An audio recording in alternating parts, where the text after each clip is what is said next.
ఎప్పుడైనా సరే ఇంట్లో దీపారాధన చేయాలంటే ఉదయం 7 గంటల లోపు దీపం పెడితే మంచిది. లేదా అత్యవసర పరిస్థితులు ఉంటే మిట్ట మధ్యాహ్నం లోపు దీపం పెట్టాలి.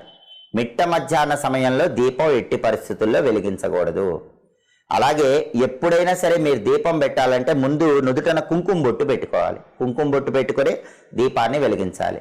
చాలామంది దీపం వెలిగించాలనుకున్నప్పుడు అప్పటికప్పుడు ప్రమిదలను శుభ్రం చేసుకొని ఆ తడి ప్రమిదల్లోనే దీపాలు వెలిగిస్తూ ఉంటారు. అలా ఎప్పుడూ చేయకూడదు.